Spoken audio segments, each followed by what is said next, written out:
Do you want to do something useful with your Pinterest analytics in 2025? Well, I'm here to help you make that happen. Now, this isn't the first analytics video I have published on Pinterest. There are plenty of others on my channel. If you need more explainers into using the dashboard and navigating around, you can go find those. They are here on the channel. But today we are going to cover how to find the most important metrics inside of your Pinterest analytics and what to do with them. So in today's video, we are going to cover how to read your data and where to find it. We're going to cover what to stop stressing over, and we are going to cover what to do with the data that you find and create a 90-day action plan. This video is sponsored by DashThis. DashThis is an all-in-one dashboard solution that brings all of your marketing channels together in one place. Instead of switching between your Pinterest analytics on Pinterest and your Google Analytics in Google Analytics 4 and your social media platforms per social media platform, you can just go to DashThis and create one customizable, easy-to-use dashboard and see all of your analytics data in one nice, neat place. To learn more, visit dashthis.com to start your free trial. So let's actually first cover what's new in 2025 with the Pinterest Analytics dashboard. Some of you may be seeing the new dashboard rollout with some new toggle features right up at the very top. This includes my account as of filming this video today. Prior to when I outlined this YouTube video several weeks ago, I did not have this new update, so I'm actually super happy that it's released on my own account now. This update is actually, instead of showing the format of like organic and paid and earned, as a toggle at the very top above overview, you'll see this new one where you can filter in image pins and video pins, which is really very useful. On some accounts, we're seeing a new pin format toggle at the very top of your analytics overview screen. As of filming this video today, I too am seeing this finally, and I did not have this feature just 3 weeks ago when I outlined this YouTube video. So that is new and exciting. This new toggle is replacing where we used to see organic and earned content filters at the top with pin format filters, so you can actually toggle between all pins, image pins, video pins, and product pins right there at the very top, and it will change everything that you see in the interface down below. So that's really the only new rollout or new feature inside of the analytics dashboard for 2025 so far. There may be more to come. There's a lot of year ahead of us. So let's talk about the core 3 metrics that I want you to be thinking about and we're going to focus on in today's video. Number 1, impressions. Number 2, saves. Number 3, outbound clicks. There are a couple bonus metrics that you might want to track, and those are top pins as well as top boards, because those are going to tell you what content themes you should be focusing on. Obviously, the overall metrics on the account and what we're tracking are important, but also what is getting those metrics and those clicks and those saves and all of that stuff is just as important. So those are two kind of on the side. So overall, we want to track impressions, outbound clicks, saves. Then kind of filtered into that, we want to see those 3 metrics with top pins and boards as well. So as we dive into this, I'm going to be breaking those 3 things out very specifically. Let's just start with impressions, because without impressions, we don't get any of the other metrics. So impressions are quite literally just how many times your pins have been impressed on the feed. Now, this doesn't necessarily mean someone saw the pin. It just means that it was in their feed. So to find your overall impressions for your account level impressions, or if you even want to filter out impressions by top pins and top boards, you're going to follow this little tutorial I'm going to stick on the screen. So you're going to go to Analytics and Overview, and then you're going to toggle impressions in all of the toggle places. So you can do this in the pin performance, kind of that overview performance with the graph. You can do this in the product section in the middle. You can do this with the top pins and the top boards at the bottom, and you can see impressions for all of these areas of your analytics. Now I'm going to go ahead and cover pin stats, individual level pin stats here in the video, and I'm not really going to talk about it again in the video because there's no need to talk about it over and over. There are individual level pin stats that you can view, and you can actually find some interesting stuff inside of there, so I would challenge you to go and click on individual pins and look at the pin stats. One of my favorite things to do when I'm looking in pin stats is actually to look at what boards people are saving your pins to. So these are their boards that they have named. So it kind of gives you some insight into their brain and how they view your content, which is really interesting. Now, individual level pin stats can be customized by date range, of course. So you can look at the lifetime of the pin, I believe, at least 180 days. You can also look at the different toggles on the pin stats. So you can look at impressions and the graph will change. You can click to outbound clicks and the graph will change, and so on. So for the 4 metrics that Pinterest tracks most widely, which are impressions, outbound clicks, pin clicks, and saves, you can toggle that graph to see how it changes. Of course, the boards that people saved your pins to are listed down below. So you can look at pin stats on an individual level for each of the things we're going to talk about today: impressions, saves, and outbound clicks. So just know that you can do that, and I'm not going to mention it again. Now, why do impressions matter? Number 1, it indicates reach. If your pins are not getting impressions, then people aren't seeing them, and then we have to do something about that. What could be happening for them not to be getting viewed? Are the keywords not optimized properly? Are you not using keywords? Is your account just really brand new and it's just not getting reach yet? Are you somehow getting put into a spam filter, which I don't want to say that's what's happening, but I have seen that happen before. Are you just not putting any sort of effort into your strategy at all and you're just throwing pins up? Like, what is actually going on? Impressions indicate reach. If you're not getting impressions, we need to go back to the drawing board. Now, impressions are obviously good for top of funnel awareness. We need people to be aware of who we are in order to bring them down the funnel. Again, without impressions, none of the other metrics matter. The next metric we're going to talk about are saves. Saves indicate how relevant your content is to your audience and whether it's worth coming back to again later. Now, Pinterest really cares about saves. They actually have that as one of their most important metrics among their training materials and best practices and things. So keep that in mind, that saves are definitely an important metric to know whether your account is engagement worthy with your audience. To find your saves, you're going to go to Analytics, Overview, and you're going to make the toggle changes to saves. So the pin performance at the top, where the graph is, the boards again at the bottom, and then I like to go usually straight to the top pins and toggle to saves to see which ones are getting the most saves. Now, why do saves matter? Saves matter because it indicates to you that your audience cares about your content and they want to return to it later. It can also help to boost your content in the algorithm, in the engagement algorithm in general, and get people to seeing more of your content. If someone engages with one of your pins with a simple pin click, they'll see a few more of your pins in their feed. If they save your pin, they will see more pins of yours in their feed. If they click on your pin and go to your website, then they will see more pins in your feed. So this is how we engage that engagement algorithm on the platform. And this is how we signal to Pinterest that our content matters to our audience, therefore they should show it more. Saves are just a really strong signal that your content is inspirational, informational, it's useful, but they're also tied to future engagement, especially seasonal engagement. If they are shopping ahead of time, let's say for Christmas, they're doing that in August and September, then they're coming back to those pins that they saved closer to Christmas to buy those gifts, or maybe during Black Friday to see if you have a sale or anything like that going on.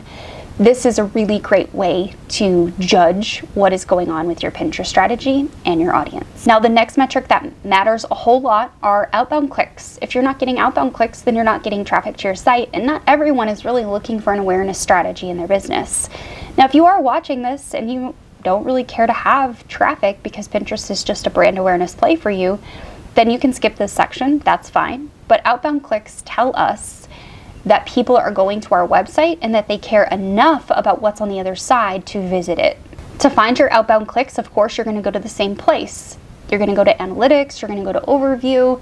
Inside of this Analytics Overview screen, you are going to toggle all of the toggles to outbound clicks. So performance over time, at the graph at the top, you can look at product groups. Again, you can look at top pins as well as top boards at the bottom and see out of everything that you're doing, what is getting the most traffic. Now, why do outbound clicks matter? I don't think I should probably have to say this, but traffic matters. And also, if you're looking to sell something, then traffic is a good indicator that someone is interested in what you're selling. Getting them to your website is getting them one step closer to your cart. Outbound clicks also signal bottom of funnel intent, especially if it is to a product. This is the stat that most people care about when they are running a Pinterest marketing strategy. Outbound clicks equate to traffic. What content are you putting onto Pinterest that is turning into traffic on your website? And let's identify what that is and track it over time so we can start to identify patterns. Of course, top pins matter across all three of the things I've already talked about. So definitely be tracking what your top pins are and look at impressions, saves, and outbound click for each of your top pins. Now, however many of your top pins that you actually want to track, whether it's 5, whether it's 10, whether it's 20, it doesn't matter to me. I typically track top 10 pins every single month for myself and clients. Now, this will give us some data over time, and you should know that your data is deprecated after 6 months on Pinterest, so you cannot access it beyond 6 months. So it's really important that you go into your dashboard and you are recording this data so you have it to look back on later. There is an export button at the top left of the analytics overview screen where you can actually export whatever view you have set up and filtered. And that is really nifty. Even if you don't do anything with it right now, if you export it and store it in Google Drive, at least you have it for later. Now, when you're looking at top pins and you are looking at those 3 metrics, I want you to start identifying what the content themes are, what the pin formats are, what the pin styles are. Is it an infographic? Is it a carousel? Is it a image pin? Is it a video pin? Like, what is it? What's the content? What's the keyword? What's the trend?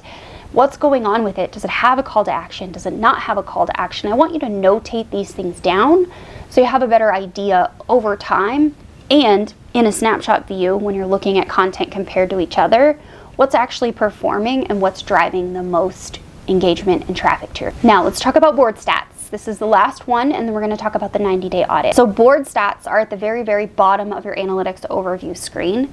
You're going to set whatever metrics you want at the top. So if you want to look at the last 30 days, the last 60 days, the last 90 days, it doesn't really matter. You're going to set your time frame. You're going to set how you want it to be viewed, any other filters, and then you're going to scroll straight to the bottom and look at your board stats. Your board stats are going to give you a little bit of an indication of what content is performing right now, what boards are getting the most engagement out of those boards, how many impressions are you getting per board, what outbound clicks are you getting per board. This can really give you an understanding of where you need to focus in your efforts. This can also give you an idea if you need to create more boards on the same topic, but maybe a slightly different angle, as well as give you an idea of what boards maybe you need to work on and clean up and change and edit. Or maybe if there are boards at the very end of your top boards list that are getting no engagement at all, maybe it's because you haven't pinned to them in 4 years, or maybe it's because it's not relevant to your niche anymore and it just doesn't matter. You need to get rid of it. That's okay too. Now, a little word of caution, I would not go and change your board titles and descriptions fast. Start slowly. So do 1 or 2 and just watch your analytics over time. I also wouldn't go deleting things, make them secret. That way, if you do need to revert anything back, you can do so. They're not gone forever. You've just made them secret. You can also archive boards and you can unarchive them. This is a lot less permanent than deleting boards. I've had too many students go in and completely gut their Pinterest profiles and then come to me a week later saying, hey, my analytics dropped from 175,000 to 50,000 views, and I don't know what's going on. Chances are it's the multitude of changes that you implemented on your Pinterest account, like all in one go. That's normal. If you are changing a lot of things on your Pinterest account for boards and you don't want them anymore, you don't talk about them anymore, then great. We're just getting rid of the kind of dead weight that we don't actually need on the account anymore because it's not in line with what we want to talk about. Now, I want you to think about your boards as like a bit of a department store. They need cleaned, they need refreshed, they need pinned to regularly. Unless it's a seasonal board, let's say it's a Christmas board and it's April, you don't need to be pinning to your Christmas board in April. You can let that one ride until the season comes, which by the way is like July, August. So you won't have to wait very long. But again, if you have boards on your profile, try to keep them fresh, try to continue pinning to them. Take the different pins you're creating and look at the boards that you have available and which ones you haven't pinned to recently and pin to them. Any of those top performing boards, as I've already said, can be an insight into creating additional boards on the same topic from a different angle. So let's say, for example, I actually looked at my analytics today. One of my top boards is Pinterest marketing tips for Shopify sellers. I could definitely create a few more boards on the topic of Pinterest marketing for Shopify, specific to creating pins, scheduling pins, and analytics, and how to look at your analytics for Shopify specific to Pinterest. So there's different opportunities that I could definitely take based on that top board. Now, this video is getting a little long, so let's quickly talk about what to do with this information. In the description down below, I have placed a link to sign up for my free resource library. If you've already signed up for my free resource library, you just need to log in.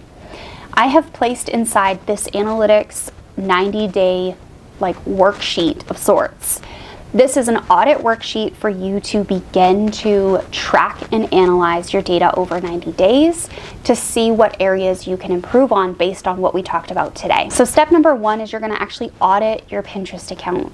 I want you to audit your Pinterest account for the last 90 days, and then I want you to start today, and I want you to start with month 1, which is now, and go ahead and record that into your sheet. I want you to reflect and identify potential pain points in your Pinterest marketing strategy. Do you have boards that need updated? Do you have pins that just aren't getting views?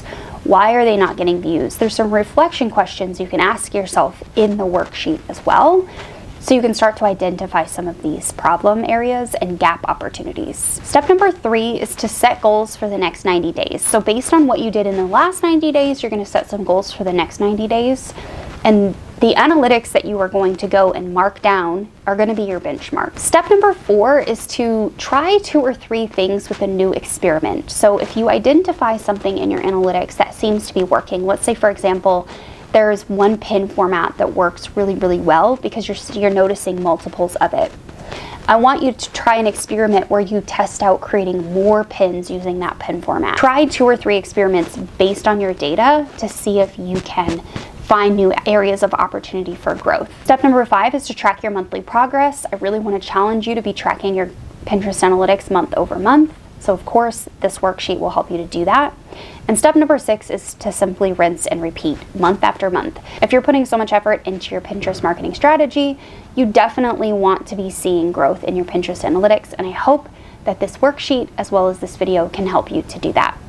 If you need more support and assistance, of course, you should join Pin Profit Academy. It's the place where we do all of the Pinterest marketing training with me, yours truly. You get access to me as well as all of my Pinterest marketing resources. So come on over, give it a try. If not, and you just want to continue watching some YouTube videos, definitely download the worksheet. Inside the free resource library, there's tons of other free Pinterest marketing resources that you can take advantage of. And of course, make sure you visit dashthis.com to try out and check out the Dash This platform to see if it's an analytics tool that is a match for your business.